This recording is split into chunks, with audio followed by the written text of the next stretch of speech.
Year 2 of the trophy arrangement, I scrolled into a Reddit thread. Title: My trophy only wants my money, how do I make her want me? Commenter: She doesn't like you because your face model's outdated, bro, book some cosmetic tweakments. Commenter 2: After 26 you're basically 62. Stock up on libido supplements. OP, got it. I glanced up. In the last couple of days my patron had suddenly launched Ashford insane skincare routine and a little bottle of libido supplements now sat on the nightstand. I lapsed into thoughtful silence. Before we keep going, follow this channel and drop your city in the comments. 1 Year 2 of the trophy arrangement, I scrolled into a Reddit thread. Title: She only wants my money, how do I make her want me? Commenter 1: Switch to the proletarian feed, my dude. Commenter 2: At least she's still around for the cash, count your blessings. OP shot back: I want her to like me for me. Commenter: She doesn't like you because your face model's outdated, bro, book some cosmetic tweakments. Commenter 2: After 26 you're basically 62.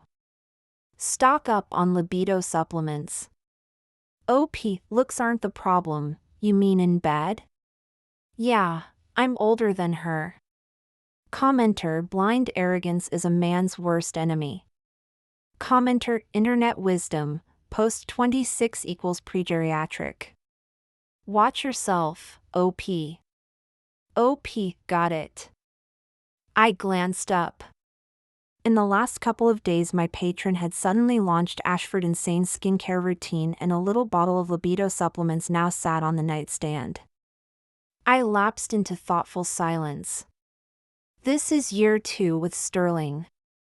For 24 straight months he's granted every whim, money flows so fast it doesn't even ripple. The single downside, the man keeps Ashford icy distance. Casual touches rare, brush him in daylight and his face goes arctic. Over time I learned to mirror the distance. Yet the Sterling who lands on me at night is the wild reverse, ruthless, frantic, like he's trying to fold me into his bones. The moment our feet hit the floor he's frost again. At first the contrast stung. Later I branded it habit. We've never been normal lovers anyway. Whatever mood a patron brings, a trophy simply accepts. I'd always assumed Sterling disliked me, until tonight's coincidence. Can the universe script gags this precise? I tapped OP's profile, blank, brand new, 0 clues. My little flare of hope nosedived. Right then the man typing beside me seemed to feel the temperature shift. He looked up. What's wrong? I shook my head. Shifting to get comfortable, I pretended to casually sling Ashford's arm around him. Predictably, his whole body locked. Sterling's thick brows slammed together in a scowl. The dark stare that followed could stampede a heartbeat. Me? Same old. Boring. I let go and flopped back. Refreshed the thread OP had updated seconds ago. OP, she just hugged me. OP, is the new skincare working? Me? I peered over. Sterling sat immaculate, phone in hand, cold light polishing the angles of his face like he was debugging world famine. I arched a brow and joined the circus. Me, how do you know she doesn't love you? Maybe she already does. He replied instantly. She doesn't. So certain.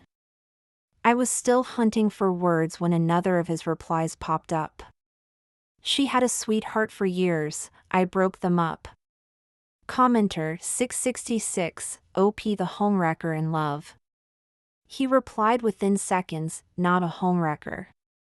Her family went bankrupt, I paid the debt. Our being together is legitimate. He added, I'm richer, better, picking me is the rational choice. Commenter, hopeless. Using money and power and calling it fate, no wonder she doesn't love you. Commenter, still, he cleared her debt and treats her well. Either way the girl profits. Commenter, girl lost love but gained cash, loyalty, and devotion. OP answered, she can fall in love with me too. The thread exploded, yet Sterling's last line catapulted me into the past. Yes, I once had a long, sweet first love. Junior year my family crashed into bankruptcy and my father collapsed. Out of nowhere Sterling appeared, settled every liability, footed Dad's hospital bills. His single demand, I stay with him. Where on earth could you find a better bargain? Nowhere. When you're drowning, dignity is ballast you jettison fast. The relief, Sterling was generous and never asked for anything grotesque. For a while I mistook us for a real couple, until each casual touch met that stone face, and I quit the fantasy. Fresh comments rolled in. Commenter, OP, why so sure she still loves ex-boyfriend? He, because she still wears the charm bracelet he gave her. Charm bracelet? I racked my brain and surfaced a pendant necklace from my first. I'm pragmatic, breakups don't require purging pretty things, especially out-of-print ones. Post-bankruptcy I pinch every penny, most of Sterling's allowance sits in savings. If he didn't flood me with designer jewelry I'd own none. How did Sterling even know the necklace was from my first, before we'd ever met? Commenter, shower her with richer gifts, money bomb her into love. OP tried. She hardly wears them, yet never takes off his necklace. Commenter, and you don't rage? OP, I can't bear to fight with her. Commenter, dunno if the girl loves OP, but OP definitely loves her. Commenter, anyone curious about ex-boyfriend? OP sounds ready to bite him, alpha male mode on. He shot back, not ex-boyfriend, ex-boyfriend. I'm her husband. Commenter, sure, your majesty. Commenter, wait, are you two already married? OP, not yet. But I will marry her. Commenter, let me guess, you've been together 2 years, you're only now asking for tips, because ex-boyfriend is back? OP, he can't steal her. Commenter, LOL, big talk while secretly begging the internet for help. My temples throbbed. I glanced at the iceberg beside me, the whole mess felt preposterous. Sterling aside, First and I were ancient history. He flew overseas, I ended us clean. Now he'd swoop back and duel for me? Ridiculous. My phone rang. On reflex I accepted. A low, silky voice, familiar as old vinyl, slipped through time zones and oceans straight into my ear. I'm back. Do you still want me? 2 years later, just when I'd almost forgotten that promise, he showed up. The memories of those almost forgotten days came rushing at me like dust-covered adolescence, smacking me square in the face until I was blindsided. Wind tunneled through my limbs, I didn't move. Then the glass door behind me slid open. A magnetic voice sounded at my back. Who are you on the phone with? I turned. Sterling stood in a black, ribbed mock neck that hugged every hard, clean line of muscle on his frame. His usually unsmiling face looked gentler under the warm yellow porch light. The claws of memory that had been baring their teeth instantly shrank back, my feet settled on solid ground again. Thanks, now I was wide awake. Just a Ravenwood classmate, I said, killing the call without ceremony. The moment the words left my mouth, his expression faltered. Then his face cooled, his whole body giving off Ashford icy draft. When that calm gaze landed on me, I couldn't help feeling a little guilty. But it wasn't exactly a lie, Julian really was my high school classmate. Sterling stared at me. His eyes were perfectly level, yet somehow he looked like a wronged husband. I thought he'd ask something, the guy's name, what we'd talked about. If he asked, I'd have answered honestly. Instead, he simply stepped aside, clearing the way. "Come inside," he said. "It's cold out here." I exhaled in relief. If Sterling knew that Julian had been the one calling, he'd definitely lose his temper. And I didn't want that. Because Sterling is almost impossible to coax. Once, over something I can't even remember, he was mad for 2 straight days. He used that handsome face of his to wash my lingerie, blow dry my hair, still met my every request, but wouldn't speak a single word. No matter what I tried, I couldn't pry his mouth open for a real conversation. By day 2, my lips were blistered from stress. Finally, I played dirty. I shoved him onto the bed and slept with him, only then did he thaw. To this day, I still don't know what set him off.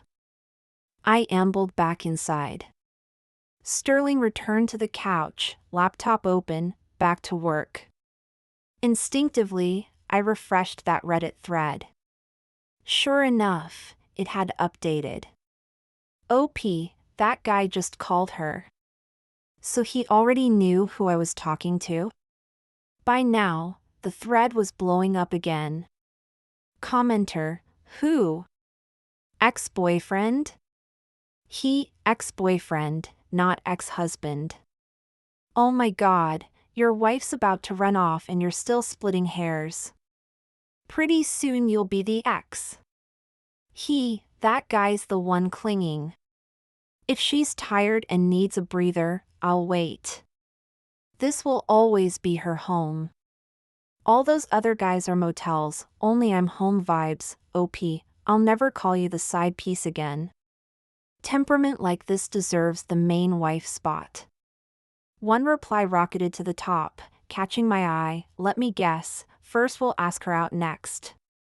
Doesn't matter how she responds, but since they grew up together, their parents definitely know each other. First we'll use some family dinner or old friends catch-up excuse. OP, watch her calendar. At the exact same moment, I was staring at Julian's text inviting me to dinner. Pop up on my screen, stark and neat. Julian D, want to grab a bite together? No hidden agenda, I just figure we can still be friends after we broke up. We grew up together, right? Modern-day commenters are basically clairvoyant. They'd called it again. I was about to refuse when I saw OP respond under that prediction. He did ask her out, thanks for the heads up. I'll keep Ashford eye on her schedule. WTF? Julian's text had only landed a minute ago. How did Sterling already know? Something was off. If Sterling possessed that superpower, he'd have shown it off the second he could. Tonight painted Ashford an entirely new picture of the man. I was starting to decode the real him, frosty shell, scorching interior, classic repressed fiend type. To test coincidence versus surveillance, I accepted the invitation. Julian texted back instantly, great, D. I booked the place you used to love. 6 tomorrow, see you there.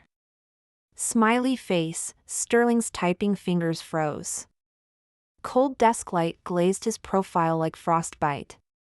His eyes slid to me, bottomless and unreadable. Definitely not a coincidence. I folded my arms and stared right back. Sterling spoke, any plans tomorrow? I arched a brow. Why? A friend just gave me 2 tickets to the symphony, your favorite group, he said.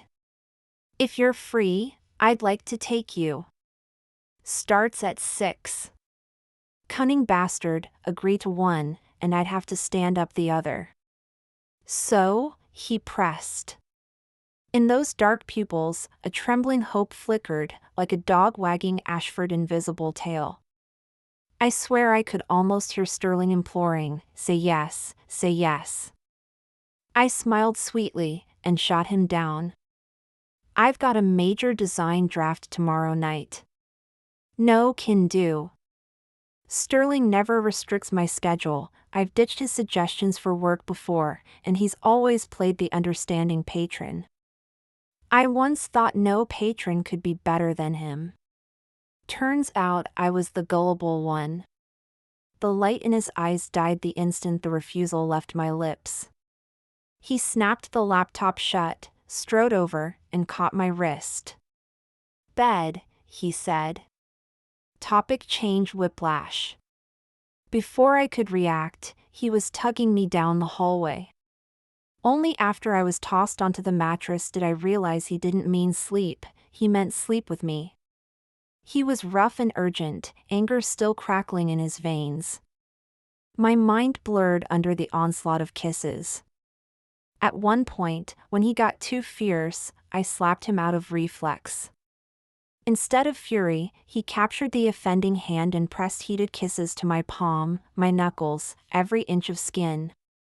In the dark, I couldn't see, but I could feel the reckless devotion, and it terrified me.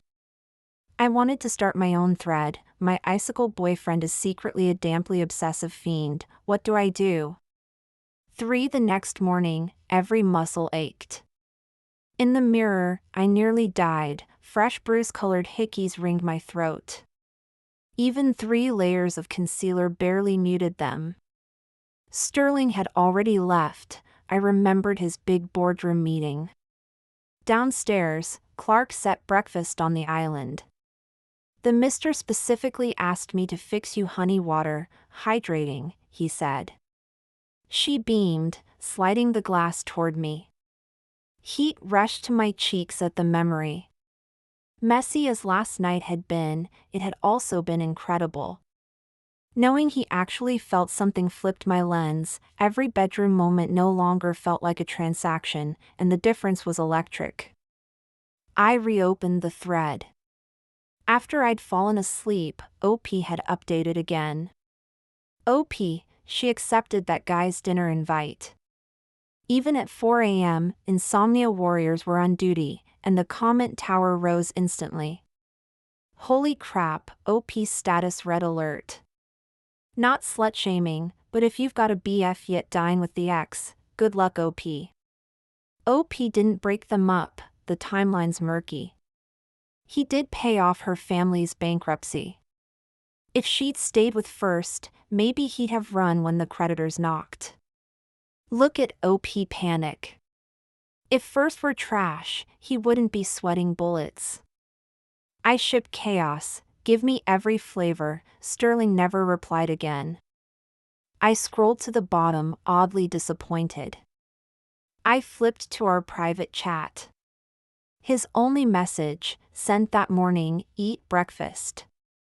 Everything I'd sent since floated beneath, unread.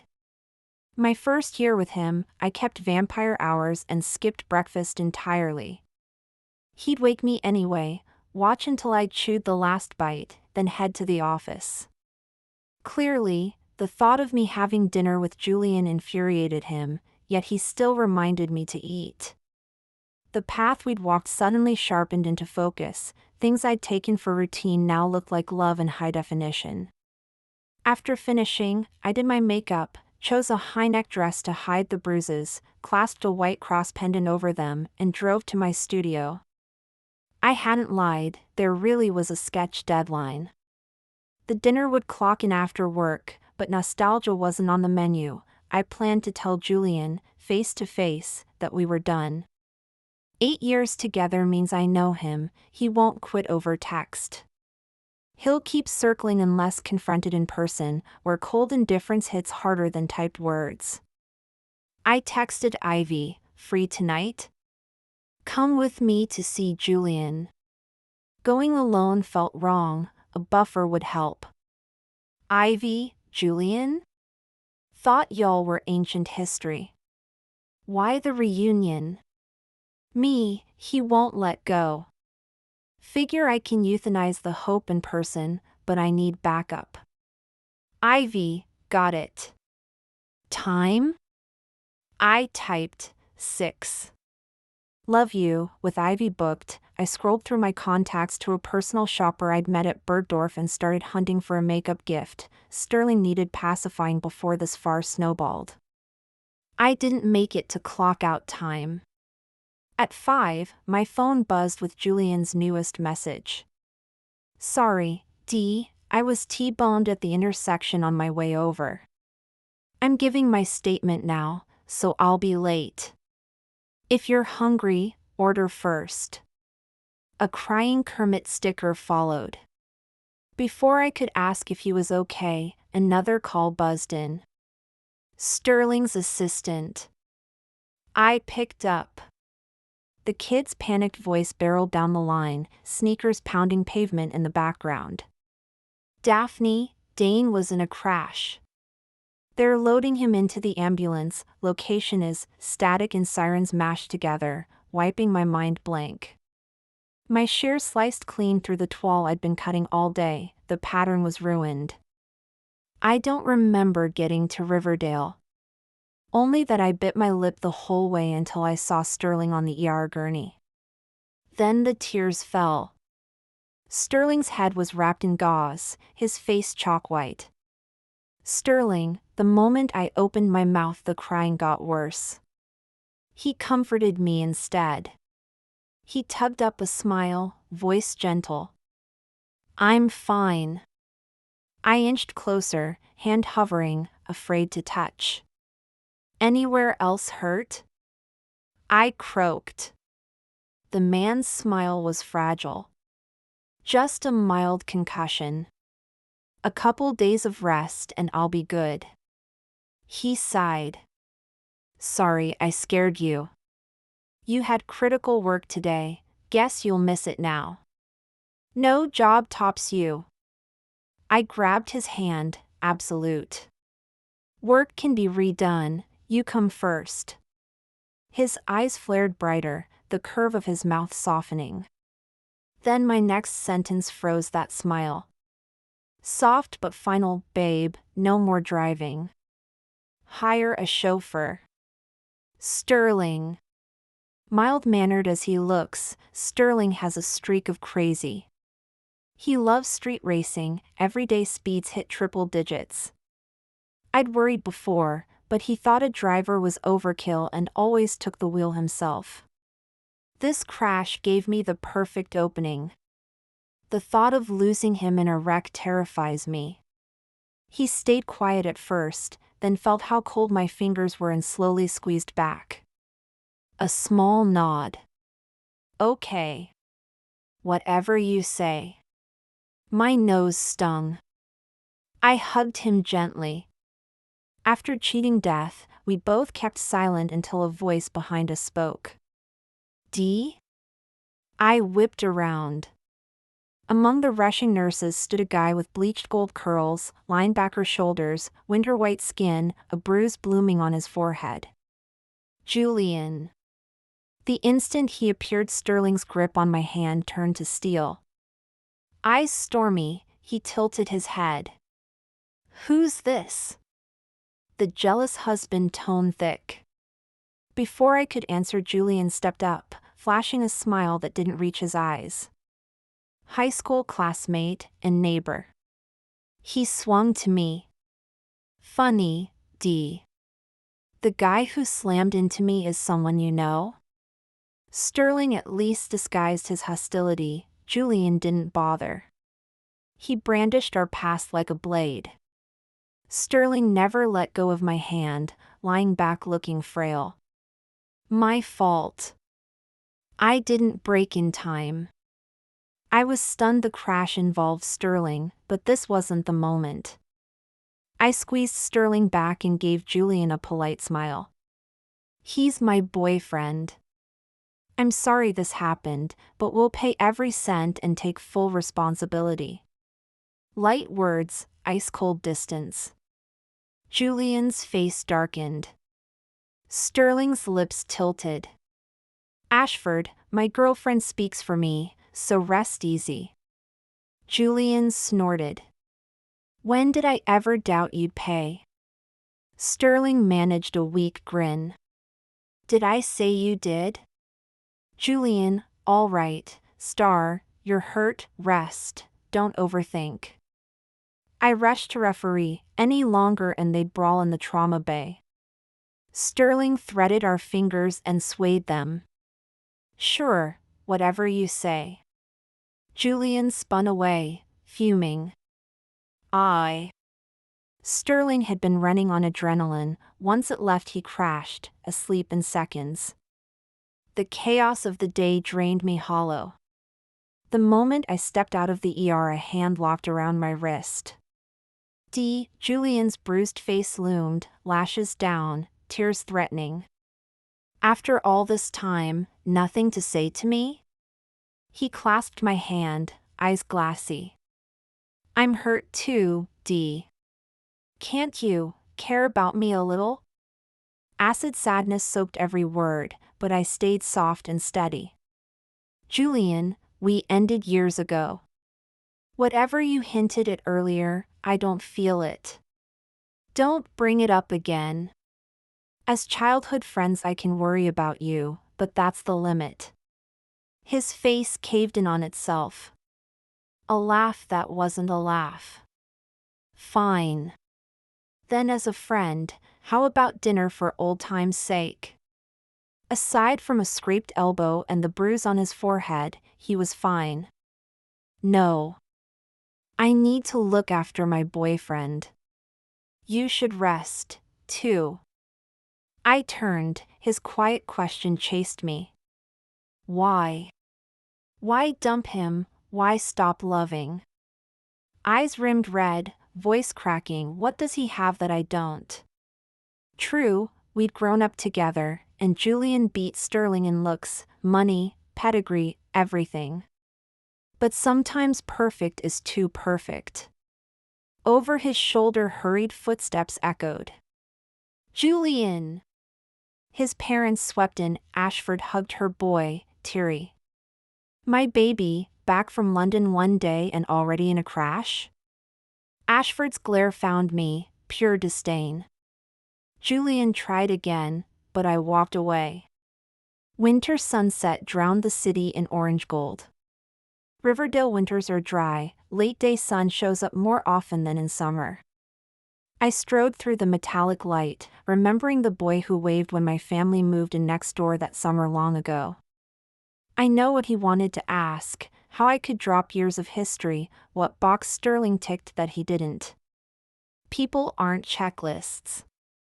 Julian's a third-gen trust fund heir, that mansion was one of many vacation homes.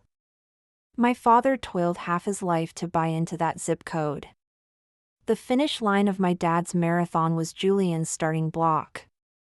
Once, at the school gate, Julian's father smirked, the nouveau riche girl, right? I clenched my backpack strap, slipped past, pretended not to hear. Yet every smug inch of his face is archived in my head, a splinter that still twinges. That's why Julian and I were doomed. Sterling or no Sterling, we'd never make it. 5A push alert lit my phone, the old Reddit thread had updated. OP, thanks for the well wishes, got T-boned today. Turns out she still loves me. Commenter, dude's a literal simp brain, OP okay? Whole L down, wife bout to run and you get wrecked.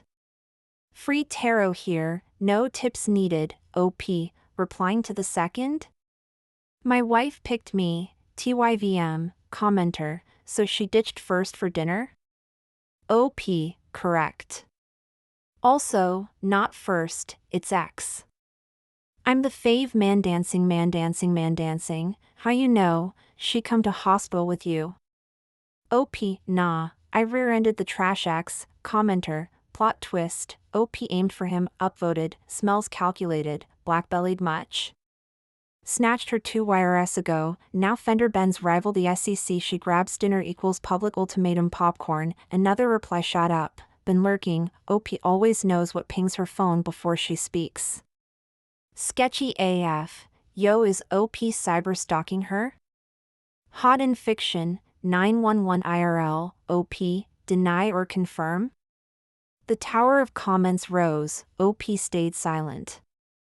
Remembering last night's bedtime invite, the pieces clicked. Sterling sees every vibration of my phone in real time. So the crash was no accident. Staring at the thread, I quit lurking and started typing. Sterling, you're hurt. Why aren't you resting instead of posting? You'd better have Ashford explanation for the phone and the crash. The second I hit send, he replied within seconds. Him, baby? Me, you clammed up in front of me, but on that thread you won't shut up. Him, I'm sorry. I can explain. My reply made the already boiling post erupt, comments piled up by the second. It's the real wife. I walk in and jackpot, fresh tea. Op's been doxed. Good luck, bro. The next second, Sterling's call lit up my screen. My head throbbed, but I picked up. A horse, I'm sorry. Slid through the speaker. I sighed. You're injured, rest. Don't overthink. Silence, then will you come back? So careful it cracked. I huffed. Obviously. I only left to grab your stuff. Lie still. The tension finally left his voice. Okay. I'll wait. Before he hung up I blurted, Sterling, when did you start liking me? Orange-red sunset swallowed the sky, the horizon looked on fire. Traffic roared around me. Through the noise his answer came soft and clear. High school. Way earlier than I'd imagined. We knew each other in high school? I asked, but the line was dead. I stood there, wind whipping my confusion. Sterling and I went to Ravenwood together. 6-inch Daphne, bored enough to dig up the yearbook? Ivy grumbled, yet still unearthed it from the clutter. I need to find someone. I flipped pages of class photos, hunting a familiar face. Did you ever hear of a Sterling at Ravenwood? Ivy's brows shot up. Huh? Your guy? A face like his AI wunderkind would have been legend. True, we'd have noticed. But no match. 17 to 26 can't change bone structure that much. Where was the glitch? Ivy's finger stopped on a competition group shot. Remember him? A boy with bangs over his eyes, hideous burn scars crawl from neck to right cheek. Top cohort, senior year he MIT early admitted after acing math Olympiad. So he missed graduation photo day. My hands shook. Looks like that brand themselves into memory. I did recall him, only he wasn't surnamed Dane. He'd started school late, then followed his newly rich mother's name after the divorce. The puzzle snapped together. In the picture his gaze was storm cloud dark, sorrow the fringe couldn't hide. So he crushed on you all through Ravenwood, vanished, got reconstructive surgery, hunted you down, paid your family's debts, cyber-stalked your phone, and thinks you don't love him? Ivy's eyes went comically wide, she yanked at her laptop. I'm putting you two in my next book, exclusive.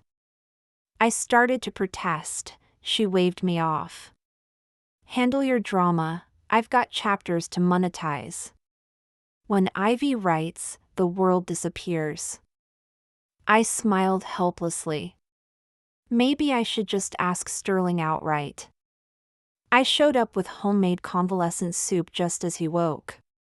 Mild concussion, no cast, but the nausea is real.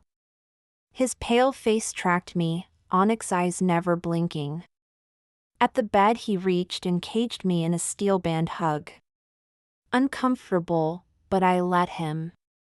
Sterling's always mute in person, emotions locked behind armor. I teased, plenty to say on Reddit, huh? Cat got your tongue now? The arms around my waist tightened. I'm sorry. I only wanted help, to close the distance between us. Me and the spyware? Long pause. I can't stop needing to know where you are. Then ask. Call. Text. Sterling lifted his head, black irises glittered. Really? Anytime? Of course. I pinched his earlobe, leaned in. If you still want to watch, watch. I don't mind. He froze. Disbelief and fragile hope flickered. You can accept that? You won't find me disgusting? My words detonated inside him. He looked shell-shocked. Most people would run. His dazed blankness screamed loyal shepherd. I ruffled his hair. I don't mind. I tacked on, but no more staged crashes, promise? Too dangerous. I'm not gambling lives. He nodded fast. Okay. Obedient to a fault. I flashed the photo. So this is you? Competition shot, scars, gloom, unforgettable. Instead of answering, he flopped back, eyes shut. Baby, I feel awful, have mercy. Yet his hand manacled my wrist, terrified I'd bolt. Sometimes I want a crowbar for that granite mouth. But I get it. Not everyone can face their ghosts. We have time. 7 a week later the thread updated. Op, thanks for the love and advice, wife and I cleared the air, heart eyes emoji. She's cool with my past idiocy, we're rebooting. Commenter, so the spyware and ramming the rival were real? Please don't drop this series, I'm here for the daily sugar. Starving, need more chapters. Congratulations and disbelief flooded in. I lay sprawled across Sterling's pecs, scrolling happily. He turned shy, big hand covering the screen, ears crimson. Baby, stop, you've read it 100 times. I clicked my tongue, he surrendered the phone. That's nothing. Ivy's novel drops this week, I'm reading it aloud to you, start to finish. Sterling, I surrender, spare me. I tossed the phone, rolled on top, fingers tracing his abs. So, your Ravenwood name was Neomomo? He knew resistance was futile, eyes shut, he gave a raspy yeah. I burst. Sorry, it's just, ha ha ha ha ha. I shook with laughter against his chest. He sighed, hand grazing my waist, my off switch, and I stilled. Quiet settled, cheek to warm muscle, I murmured, thank you, Sterling. For loving me non-stop, bankrolling my family, pouring in effort. Most of all, for believing in me. I'd majored in fine art, my parents wanted me teaching. Safe, respectable, they insisted, even after I said no. I'd complained to Julian once. His take, just teach. After we get married I'll bankroll you, no stress. For Julian, safety nets were standard, family first, wife second. Not wrong, just not me. When I mentioned fashion design, Sterling nodded. Cool. I've got friends in the industry, let me intro you. Later, with his backing, I opened my studio. That day I learned what kind of love I wanted, shoulder to shoulder, equal partners. Word of Julian reached me after Sterling and I got engaged. He was wrestling Ashford Holdings into line, competent, but youth made the board restless. He still texted, I rarely answered.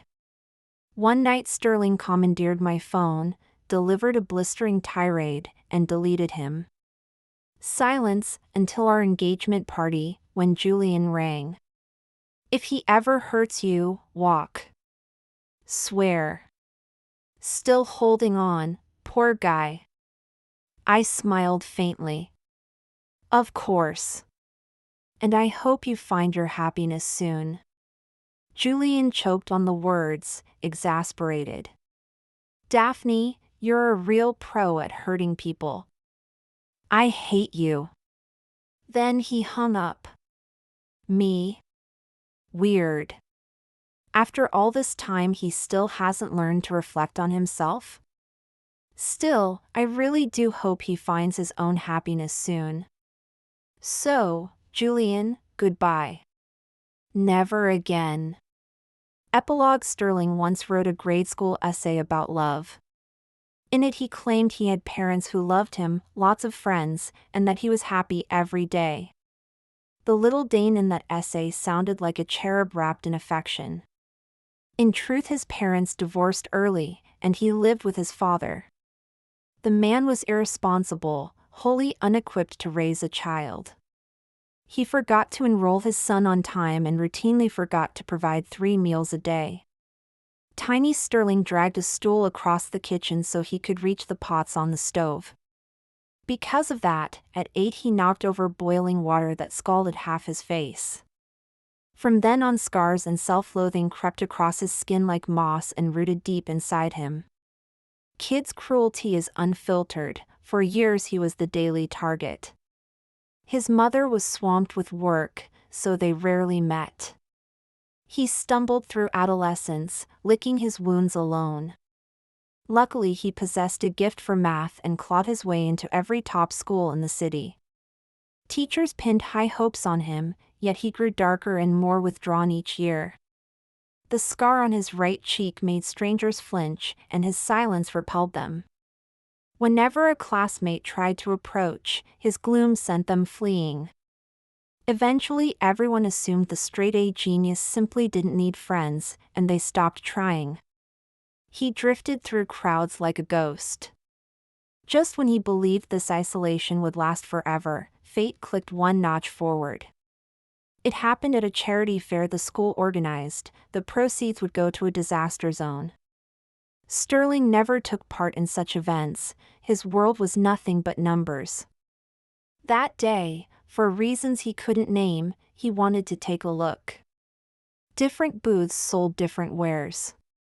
A slim, tall girl waved at him, ink-black hair shimmering like silk. Hey, come check this out. He hesitated, then stepped closer and realized it was Ashford Art Major's stall. Sketches and handmade trinkets covered the table. Even Sterling, who knew zero about art, could see they were beautiful. See anything you like? We do custom portraits too. Her eyes sparkled so brightly he wanted to bolt. The familiar itch beneath his scarf flared, demanding to be scratched. He forced his hand to stay at his side and started to back away, but she read him in a glance. 2 quick steps and she tugged him right into the booth. You look super unique, can I paint your portrait? She beamed, the citrus scent of her shampoo flooded his senses. Sterling's head spun, he never noticed himself nodding. He only came to after she'd finished and he was already seated. Tada! Not bad, right? I think it totally looks like you. It was a watercolor, half realistic, half dream, yet unmistakably him. The cleverest touch, the scar on his neck became graceful tree bark, and the background echoed the texture, turning flaw into art. Vibrant, unforgettable. Sterling's nose stung, tears nearly fell. The painting didn't flinch from his scar. All his life he'd met pitying eyes, people who weren't wrong to feel sorry, but pity was the last thing he wanted. He'd learned to accept the mark and the fact that no one loved him. He hated being handled like fragile glass, as though the scar were his entire story. Yet the portrait rekindled every buried insecurity. He loathed the scar more than ever. He wanted it gone. "Do you like it?" the girl asked, voice floating from some distant sky. "Like it," he whispered, knuckles white around the paper. He liked it very, very much. Sterling dropped every bill in his pocket into the donation box. "Thank you," the booth chorus sang. The girl bowed, smiling. Later he learned her name was Daphne, obviously christened with love. She was Ashford art major, favored gothic black, adored mangoes, and had a childhood sweetheart glued to her side. The guy had sparkling eyes and a flawless smile. They looked like Ashford ad, and his family practically owned half the industry. Sterling's uniform was washed gray, his face branded, humidity-thick self-loathing clung to every breath. All he could do was treasure the painting. Sadly, over time the watercolor dulled, its colors dimming like a passion left to gather dust. Senior year he moved back in with his mother. She studied him for a long moment and said, "You should really fix that scar, looks matter for men too." "Right, looks matter." He visited a clinic only to learn the burn had never been severe. Treated early, it could have vanished. Instead he'd worn the wound for years. Later the scar was mostly erased, faint traces remaining. Most people would have shrugged, what were a few lines after all that time? But somewhere along the way he lost tolerance for imperfection. He wanted better, much better, until he could stand flawless before her. He inked tattoos over leftover marks, corrected tiny facial asymmetries, even abandoned pure mathematics for AI algorithm research, because artificial intelligence was the future, which meant serious money. He wanted piles of it. He waited for a chance, unsure it would ever come, but ready all the same, and fortune did arrive. That year she'd just broken up with Julian while her father's company teetered on bankruptcy. Sterling poured every cent he'd saved into rescuing the firm. His single demand, the girl he loved would stay with him. He got his wish, yet unease gnawed. In his eyes he'd taken advantage. She was single, yes, but years of history might rekindle. He had barged in and burned the bridge back. He felt both triumph and guilt. He resigned himself to the possibility that she might never love him. The blazing words stayed locked behind his teeth, the same coward tactics he'd used in school: watch, guess, eavesdrop, never ask. He even installed spyware he'd coded himself so her messages mirrored his screen in real time, a pervert stealing glances at her life. She lay beside him, one question and he could have clarity, yet each time she reached out he tensed and glowered, shutting her down. He saw the hurt in her eyes but couldn't speak. He wanted to say how crazily he loved her, feared the ferocity of it would send her running. He had no idea how Julian managed healthy affection. All he could do was buy her gifts, apologies wrapped in ribbon. The contradictions only deepened the rift, and his love drifted further away. Then Julian came home. Panicked, Sterling fled to the internet for advice. If Daphne meant to leave, he didn't know how to stop her. The evening he saw her text accepting Julian's invitation, ice flooded his veins. He lost control and rammed Julian's car. The reckless act cost him, blood sheeted down his face while Julian walked away with a scrape. Sterling didn't call it bad luck, he felt only savage victory. Julian staggered out, swearing, then froze when their eyes met. He recognized the maniac behind the wheel. Even half-conscious Sterling flashed a taunting grin. Julian almost punched him, but lowered his fist. Sterling caught himself wondering, if he died, would she weep? Would she remember him? Would she save a tiny corner of her long life for his ghost? But before death could answer, her choice came, clear, fierce, final. Even after learning the filthy, insane things he'd done, she didn't flinch. A man like him could still be chosen, unconditionally. Decades later, the child who once lied on paper that he was loved, finally stepped into a happiness he could call his own. The end. Thank you for listening to today's story. If you liked this video, please upvote and share it with friends. We'd love to hear your thoughts in the comments, feel free to weigh in. Don't forget to follow the channel for more amazing stories. See you next time.